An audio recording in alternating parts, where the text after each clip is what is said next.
नमस्कार, म इन्जिनियर विवेक तिमल सिन्हा। मैले चाहिँ आज आफ्नो कन्स्ट्रक्सन साइटमा चाहिँ क्वालिटी कन्ट्रोलको मध्ये एउटा क्युब टेस्टको चाहिँ कसरी गराइन्छ भन्ने विषयमा चाहिँ हाम्रो साइटमा नै ल्याब सेटअप भएको हुनाले गर्दाखेरि अलिकति देखाउन गइरहेको छु। त्यसको लागि चाहिँ हाम्रो क्युब रेकर्ड यसरी मेन्टेन गरेको छ। एकचोटि यहाँ हेर्नु त।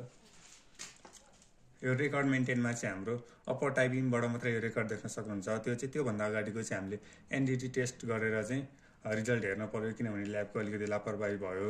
अब त्यो एनडिटी टेस्टको बारेमा पनि अर्को भिडियोमा मैले देखाइरहेको हुन्छु। अब यसमा चाहिँ हाम्रो यो ग्राउन्ड फ्लोर बी माइन स्ल्याबको चाहिँ 28 डेजको टेस्ट डेट रहेको छ आज 16 मार्चमा। अनि अब हाम्रो ल्याबमा गएर चाहिँ रेकर्ड मेन्टेन गर्नको लागि चाहिँ एउटा रेकर्ड बुक चाहिँ यो रेडी गरेको छौँ। अब हामी बाँकी काम चाहिँ ल्याबमै गरिरहेछौँ। हामी ल्याबमा आइसकेको छौँ। ल्याबमा चाहिँ हामीले ल्याबको यो सिट इन्ट्री गर्नको लागि चाहिँ हामीले लोकेसन इनपुट गरेको लोकेसन राखेको छौँ। लोकेसनमा चाहिँ first floor beam and slab of block 3rd and 4th को।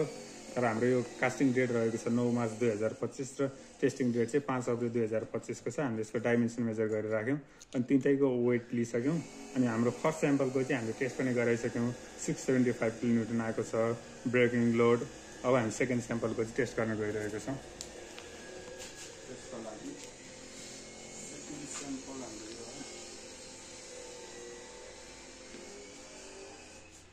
देखिएको फेसलाई चाहिँ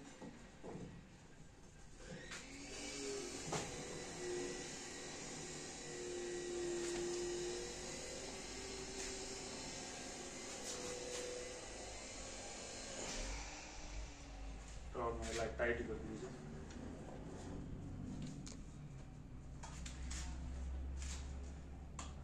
जेरोमा छ र यसलाई पनि टाइट जोतिसकेपछि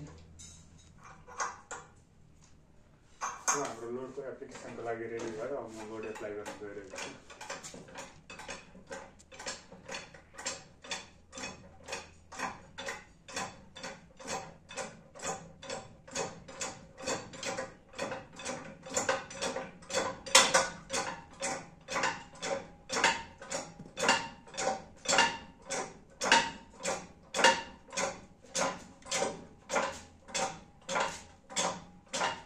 अब चाहिँ हामी तेस्रो स्याम्पल चाहिँ टेस्ट गर्न गइरहेको छौँ। ल तेस्रो स्याम्पल राख्नु त।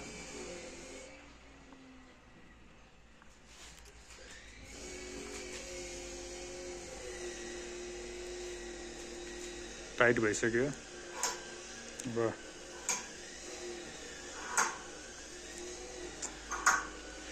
हाम्रो रिडिङ सुरुमा जेरोमै छ।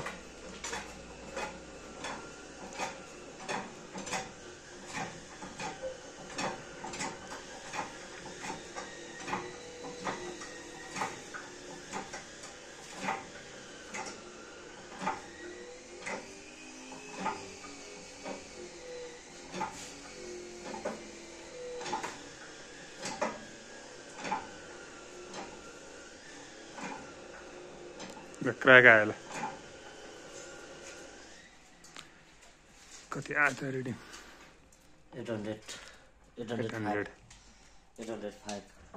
ल्याबबाट चाहिँ ब्रेकिङ लोड र त्यसको वेट लिइसकेपछि चाहिँ यो हाम्रो मेजरमेन्ट टेबलमा चाहिँ भरिसकेको छ। कसरी भरेको यो के भन्ने कुरा म एकचोटि सर भन्न गइरहेको छु। यो भनेको चाहिँ हाम्रो डाइमेन्सन तीनटा फेसको डाइमेन्सन 15-15 सेन्टिमिटरमा छ। त्यसै भोल्युम भनेको तीनटालाई मल्टिप्लाई गर्यो, एरिया भनेको दुईटा फेसको हो। क्युब भएपछि दुईटा जुनसुकै गर्दा पनि भयो। त्यसपछि हामीले लिएको वेट भयो। वेटमा चाहिँ हामीले भोल्युमले डिभाइड गरिसकेपछि डेन्सिटी आयो। यो रोमा भनेको डेन्सिटी भयो। त्यसपछि हाम्रो ब्रेकिङ लोड भयो। ब्रेकिङ लोडलाई चाहिँ हाम्रो क्यालिब्रेसनबाट आएको फ्याक्टरले मल्टिप्लाई गरेर चाहिँ हामीले लोड आफ्टर करेक्सन भनेर निकालेको छौँ। यो हाम्रो 675 भनेको चाहिँ यो रेन्ज 700सम्मको रेन्जमा परेपछि यसलाई फ्याक्टर चाहिँ 1.008ले मल्टिप्लाई गर्नुपर्ने हुन्छ। त्यसरी फ्याक्टरले मल्टिप्लाई गरिसकेपछिको नयाँ लोड यो आयो।